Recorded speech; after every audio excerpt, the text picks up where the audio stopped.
প্রিয় শ্রোতা বন্ধুরা, বেঙ্গলি অডিও স্টোরি মঞ্চে আপনাদের সকলকে স্বাগতম।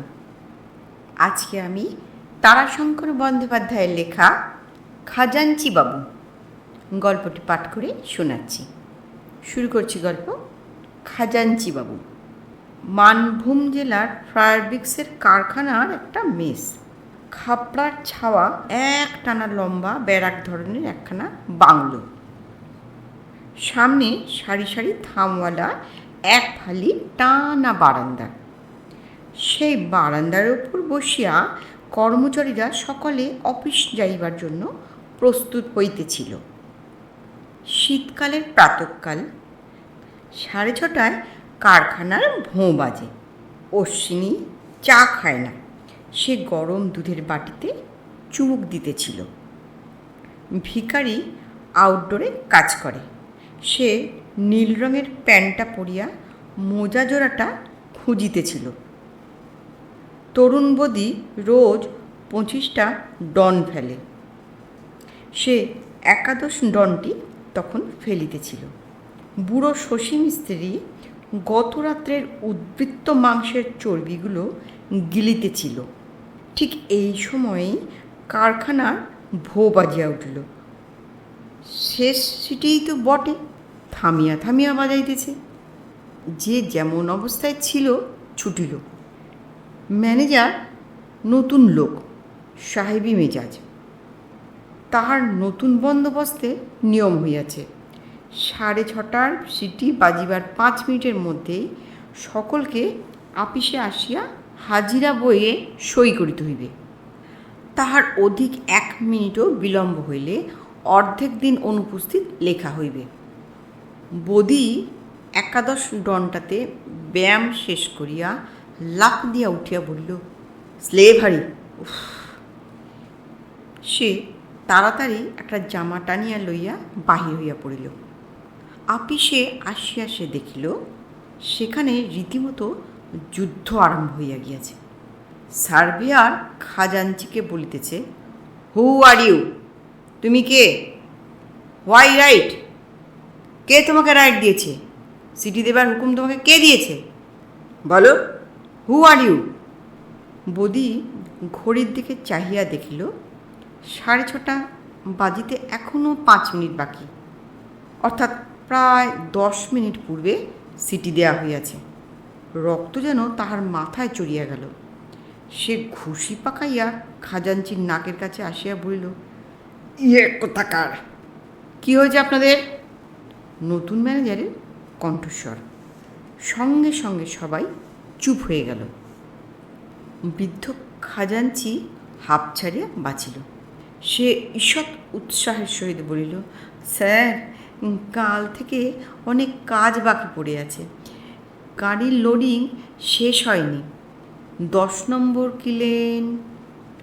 বাধা দিয়া ম্যানেজার বলিলেন, সে হিসেব আমি চাইনি। আমি জানতে চাই এ গোলমাল কিসের জন্য।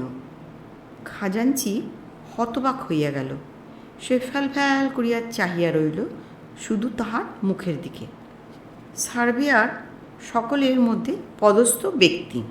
সে অগ্রসর হইয়া আসিয়া কহিল, স্যার, কাল থেকে আপনি অর্ডার দিয়েছেন সকাল 6:30 কাজ আরম্ভ হইবে। আসিতে 5 মিনিটের বেশি দেরি হলে হাফ ডেজ ওয়ার্ক কাটা যাবে। শীতকালের দিন স্যার। আর খাজাঞ্চিবাবু এসে 6:20 মানে 10 মিনিট আগে সিটি দিতে হুকুম দিয়েছেন। আমাদের কারো খাওয়া হয়নি স্যার, মুখের চা পর্যন্ত ফেলে এসেছি। ম্যানেজার ঘড়ির দিকে চাহিয়া দেখিলেন 6:30 তখনও 2 মিনিট বিলম্ব আছে। নিজের হাত ঘড়িটার দিকে চাহিয়া দেখিলেন সে ঘড়িটা ঠিক তাহাই বলিতেছে। ম্যানেজার বলিলেন, ওয়েল, আধ ঘন্টা কাজ করে আপনারা আপনাদের ডিপার্টমেন্টের কাজ চালু করে দিন, তারপর গিয়ে সব খেয়ে আসুন। 7টা থেকে 7:30 পর্যন্ত আপনাদের ছুটি থাকলো। যান যান সব। মিনিট 2-এর মধ্যেই অফিসটা পরিষ্কার হইয়া গেল। খাজাঞ্চি আপনার আসনে গিয়া বসিল। ম্যানেজার বলিল, আপনি 10 মিনিট আগে সিটি দিতে হুকুম দিয়েছেন? খাজাঞ্চি বলিল, কাল থেকে অনেক কাজ বাকি আছে স্যার, লোডিং এখনো শেষ হয়নি। 10 নম্বর কেলেন। অসহিষ্ণুভাবে ম্যানেজার বলিলেন, সেসব আমি জানি, আমি যা জিজ্ঞাসা করছি তারই উত্তর দিন। ফ্যাল ফ্যাল করিয়া ম্যানেজারের মুখের দিকে চাহিয়া খাজাঞ্চি বলল, হ্যাঁ স্যার। কেন? ঘন্টা বা সিটি দিতে হুকুম দেওয়ার ভার তো আপনার উপর নেই। কাল থেকে অনেক কাজ বাকি পড়ে আছে স্যার, লোডিং শেষ হয়নি। 10 নম্বর কিলেন। আপনি কি কারখানার মালিক? না স্যার। আজ আপনাকে মাফ করলাম, কিন্তু এমন যেন আর হয় না। ম্যানেজার গটগট করে চলিয়া গেলেন। শীতের দিনেও খাজাঞ্চি ঘামিয়া উঠিয়াছিল। বেচারি কপালের ঘাম মুছিয়া আপনার কাজে মন দিল। ক্যাশ বাক্সের উপর একটি প্রণাম করিয়া খাতা খুলিয়া বসিল। টাকাটা আমায় জলদি দিয়ে দিন তো। স্টোর ডিপার্টমেন্টের পিয়ন একখানা ভাউচার ফেলিয়া দিল। ম্যানেজারের সই করা ভাউচার, 110 টাকা দিতে হবে। খাজাঞ্চি বলিল, এত টাকা কি হইবে? খড় কিনতে হবে। তা দাঁড়াও বাপু, একবার শুধিয়ে আসি। ভাউচারখানি হাতে করিয়া খাজাঞ্চি ম্যানেজারের ঘরের দরজায় আসিয়া দাঁড়াইল। পর্দা ঠেলিয়া ঘরে ঢুকিতে তাহার ভয় হইতেছিল। সে ফিরিল, কিন্তু আবার ফিরিয়া গিয়া বাহির হইতে ডাকিল, স্যার আসুন, এই ভাউচারটার টাকা। ম্যানেজার তাহার মুখের দিকে চাহিয়া বলিলেন, টাকা কি কম আছে? মাথা চুলকাইয়া খাজাঞ্চি বলল, আগে আগে না স্যার, তবে তবে আজ কি কোনো বড় পেমেন্ট আছে? আগে না, দেব কি না তাই শুধোতে এসেছি। সবিস্ময়ে খাজাঞ্চির মুখের দিকে চাহিয়া ম্যানেজার বলিলেন, মানে হোয়াট ইউ মিন? ভাউচারে যখন সই করেই দিয়েছি তখন তো আমি দিতেই বলেছি। একটা সেলাম করিয়া খাজাঞ্চির সঙ্গে সঙ্গে বাহির হইয়া আসিল।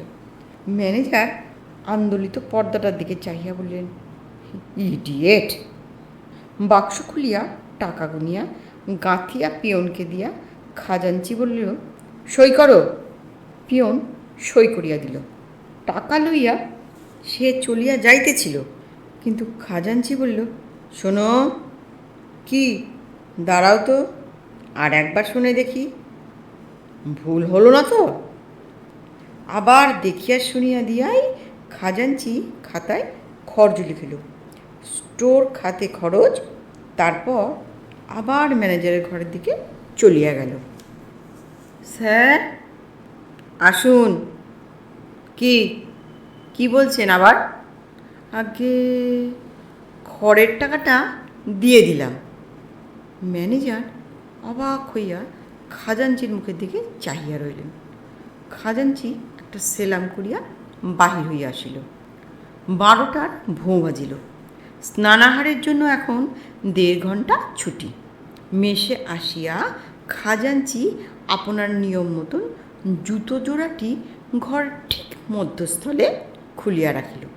তারপর গায়ের জামা খুলিয়া ঘটি ও গামছা হাতে বারান্দার 3 নম্বর থামের খাটালটিতে বসিয়া তেল মাখিতে লাগিল।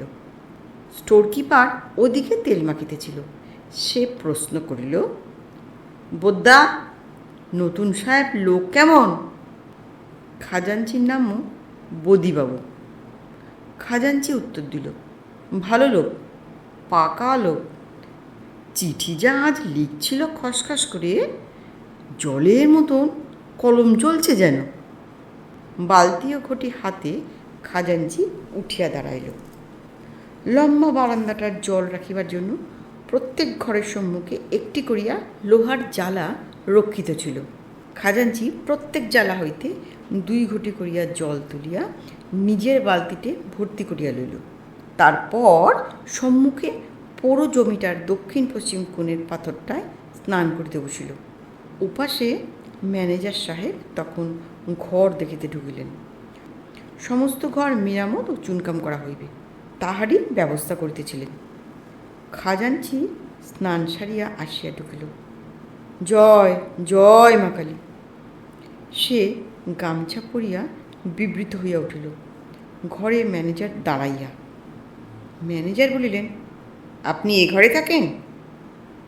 আগে হ্যাঁ স্যার, আর গোবিন্দ থাকে। কিন্তু এ কীরকমভাবে সিট সাজিয়েছেন? একটা উত্তর দক্ষিণে আর একটা পূর্ব পশ্চিমে। এই খালাসি, এই সিটটা ঘুরিয়ে দে তো, এইটাকে উত্তর দক্ষিণে করে দে। এ কি, ঘরের মাঝখানে জুতো? বলিয়া তিনি নিজেই পায়ে করিয়া জুতো জোড়াটি একপাশে ঠেলিয়া দিলেন। নতুন বন্দোবস্ত করিয়া দিয়া লোকজন সহ ম্যানেজার বাহির হইয়া গেলেন। খাজাঞ্চির সিটটাই ঘুরাইয়া দেওয়া হইয়াছিল। সে কিছুক্ষণ হতভম্বের মতন দাঁড়াইয়া তাড়াতাড়ি সেই গামছা পুড়িয়া বাহির হইয়া গেল। ম্যানেজার তখন শশী মিস্ত্রির ঘরে তামাকের গুল ও দেওয়ালে হাত মোছার তেলকালি ও মাংসের হলুদের দাগ লইয়া পড়িয়াছেন। তার প্যান্টের পিছন পর্যন্ত হলুদ ও কালির দাগ। স্যার, ম্যানেজার ফিরিয়া দেখিলেন খাজাঞ্চি। বলিলেন, কি বলছেন? কাপড় ছাড়েননি এখনো আপনি? যান যান, আগে কাপড়টা ছেড়ে আসুন।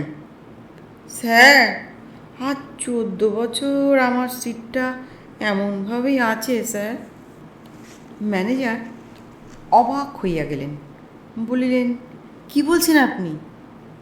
আমার সিটটা? হঠাৎ রুষ্ট হইয়া ম্যানেজার বলিলেন, না না না, আপনার জন্য অন্যের অসুবিধা তো হতে দিতে পারি না। খাজাঞ্চি ফিরিয়া ঘরের মধ্যে হতভম্বের মতন দাঁড়াইয়া রহিল। রুমমেট গোবিন্দ স্নান অন্তে চুল আঁচড়াইতেছিল। সে বলিল, কাপড়টা ছাড়ুন। খাজাঞ্চি বলিল, একবার তক্তাপোষটা ধরো তো ভাই গোবিন্দ। গোবিন্দ অত্যন্ত ভালো মানুষ। সে বলিল, ম্যানেজার বাবু যে। ততক্ষণে তক্তাপোষের এক প্রান্ত ধরিয়া খাজাঞ্চি বলল, ওরে বাবা, এই কারখানায় এসে অবধি এই ঘরটাতে, এই তক্তায়, ওই পূর্ব শিওরেই আমি আছি। ও আমি বদল করতে দেব না। গোবিন্দ আর প্রতিবাদ করিল না। তক্তাপোষের ওপর প্রান্তটা আসিয়া সে ধরিল। তক্তাপোষটা যথাস্থানে ঘুরাইয়া পাতিয়ায় খাজাঞ্চি সবার আগে জুতো জোড়াটি তুলিয়া সেই ঘরের মধ্যস্থলে আনিয়া রাখিয়া দিল। সন্ধ্যার সময় খাজাঞ্চি ফিরিয়া আসিয়া ঘরে ঢুকিয়াই থমকিয়া দাঁড়াইল। তারপর বিষম চটিয়া গেল। না, এখানকার অন্য আমার ঘুচলে এরা। আচ্ছা, হুঁকোকে নামিয়ে দিল আমার। গোবিন্দ বলিল, ম্যানেজার বাবু আবার সন্ধ্যাবেলা এসেছিলেন, বিশেষ করে বলে গেছেন হুঁকো ওখানে রাখবেন না। তক্তাপোষ ঘুরিয়েছেন, জানালায় হুঁকো আর ঘরের মাঝখানে জুতো এ রাখা যাবে না। জুতো জোড়াটি ঘরের মধ্যস্থলে খুলিয়া রাখিয়া খাজাঞ্চি একটা দীর্ঘ নিঃশ্বাস ফেলিয়া তক্তাপোষটার উপর বসিয়া পড়িল। আবার উঠিয়া সে জুতো জোড়াটি সরাইয়া রাখিল। পরদিন সকালবেলা খাজাঞ্চি ঘড়ির কাছে চেয়ার লইয়া কি করিতেছিল। জুতোর শব্দে মুখ ফিরাইয়া দেখিল ম্যানেজার নিজের হাত ঘড়িটা দেখিতে দেখিতে চলিয়াছেন। সেদিন অ্যাকাউন্টেন্ট অশ্বিনী ম্যানেজারকে খাতাপত্র দেখাইতেছিল। ক্যাশ খাতা দেখিয়া ম্যানেজার বলিলেন, এ কি লেখা? আর লাইন আরম্ভ হয়েছে এখানে, আর শেষ হলো গিয়ে 2 ইঞ্চি বেঁকে এসে এইখানে। এ কি? অশ্বিনী বলিল, খাজাঞ্চিবাবু চোখে ভালো দেখতে পান না, আবার চশমাও নেবেন না, বলেন চোখ খারাপ হয়ে যাবে। ম্যানেজার হাঁকিলেন, বেয়ারা, খাজাঞ্চিবাবু। খাজাঞ্চি আসিয়া সেলাম করিয়া দাঁড়াইল। ম্যানেজার বলিলেন, কত বয়স হলো আপনার? স্যার, 60 বছর। এই কোম্পানিতেই 40 বছর চাকরি করছি। তার মধ্যে এই কারখানায় 14 বছর গোড়া থেকেই আছি। তখন এগুলো ডাঙা ছিল, মানুষ আসতে ভয়। ততক্ষণে অসহিষ্ণু হইয়া ম্যানেজার বলিলেন, থামুন থামুন, ও কথা নয়। আমি বলছি, এত বয়স হলো, চোখে দেখেন না, তবু চশমা নেননি কেন? এ কি, এইসব কি? এইরকমভাবে কাজ চলবে না তো মশাই। নেবো স্যার, চশমা আমি নেবো স্যার। খাজাঞ্চি চলিয়া গেল। আবার কিছুক্ষণ পর আসিয়া বলল, স্যার, একবেলা যদি ছুটি দেন স্যার, আসানসোলে মোটর যাচ্ছে। কথা শেষ করিতে না দিয়াই ম্যানেজার বলিলেন, যান। সন্ধ্যায় চশমা চোখে খাজাঞ্চি প্রত্যেক ঘরে ঢুকিয়া সকলকে দেখাইয়া বলিল, পরিষ্কার দেখতে পাচ্ছি, কিন্তু কেমন হলো বলো দেখি? 1, 2, 3, 4 চালের বাতা গণিতে আরম্ভ করিয়া দিল খাজাঞ্চি। দিন কয়েক পর ম্যানেজার খাজাঞ্চিকে ডাকিয়া বললেন, বড় দুঃখিত আমি খাজাঞ্চিবাবু, আপনার চাকরিতে জবাব হচ্ছে, মানে কোম্পানি আপনাকে রিটায়ার করতে অনুরোধ করে পত্র দিয়েছে। ইংরেজিতে অ্যাকাউন্ট রাখা হবে। আর ধরুন, আপনার চাকরিও তো হলো অনেক দিন, এখন নতুন লোককে তো জায়গা দিতে হবে। নতুন লোককে জায়গা দিন, কেমন? লোকও এসে গেছে আমাদের, বলিয়া কোম্পানির চিঠি ও পদত্যাগপত্রখানি তাহার হাতে দিয়া বলিলেন, এই চিঠিখানায় সই করে দিন। হ্যাঁ, কোম্পানি আপনাকে 3 মাসের মাইনে বোনাস দিয়েছে। খাজাঞ্চি হা করিয়া চাহিয়া রহিলেন। ম্যানেজার তাহার হাতে কলম তুলিয়া দিয়া বলিলেন, একখানা সই করে দিন। হ্যাঁ, তারিখ দিন, তারিখটা দিন। চার্জ দেওয়া হইয়া গেল। খাজাঞ্চি দেখাইয়া দিল 3022 টাকা, একটি আদুলি, একটি দুয়ানা, কাগজে মোড়া একটি পাই। ম্যানেজার তাহার প্রাপ্য মিটাইয়া দিয়া বললেন, দুঃখ করবেন না খাজাঞ্চিবাবু, ধরুন, এই নিন। বয়সও অনেক হলো আপনার, আর আপনার যেরকম অনুরাগশীল মন, তাতে এই নিষ্ঠা নিয়ে ভগবানকে ডাকলে অনেক কাজ হবে আপনার। খাজাঞ্চি বলল, আগে হ্যাঁ। কর্মচারীরা কিন্তু এত সহজে বিদায় দিল না। তারা সভা করিয়া বিদায় ভোজ দিল, গলায় মালা পরাইয়া দিল, অনেকের চোখে জলও দেখা দিল। পরদিন ভোরে কয়টা খালাসি খাজাঞ্চিবাবুর মাল মাথায় করিয়া স্টেশনে চলিয়াছিল। পিছনে পিছনে খাজাঞ্চিবাবু, তাহার চোখে সেই নতুন চশমা। খাজাঞ্চি বলিল, কই রে, এখনো সিটি দিলে না যে আজ ওরা? খালাসি বলিল, এখনো তো সময় হয়নি বাবু, এই গাড়িটা যাবে তবে তো। খাজাঞ্চির মনে পড়ল, হ্যাঁ তাই তো বটে, 6:30 তো এখনো বাজে নাই, 6:30টার ট্রেনেই তো সে যাইবে। খাজাঞ্চি একবার পিছনের দিকে ফিরিয়া চাহিল। কারখানার চিমনি হইতে গল গল করিয়া ধোঁয়া বাহির হইতেছে। সে চোখ ফিরাইয়া লইল। একটা দীর্ঘ নিঃশ্বাস ফেলিয়া ম্লান হাসি হাসিয়া আপন মনে সে বলিয়া উঠিল, ভগবান আছেন। সঙ্গে সঙ্গে আপনা হইতেই দৃষ্টি আকাশের দিকে নিবদ্ধ হইল। কিন্তু কোথায় আকাশ? চশমা অবারিত পরিষ্কার দৃষ্টির সম্মুখেও সে সেখানে শুধু ধোঁয়া, ধোঁয়া আর ধোঁয়াই দেখিতেছে। ওই কারখানার চিমনির উদ্গীর্ণ ধোঁয়ার আড়ালে আকাশ কোথায় বিলুপ্ত হইয়া গিয়াছে। নমস্কার। গল্পটি কেমন লাগলো? গল্প পাঠ ভালো লাগলে একটা লাইক করতে ভুলবেন না।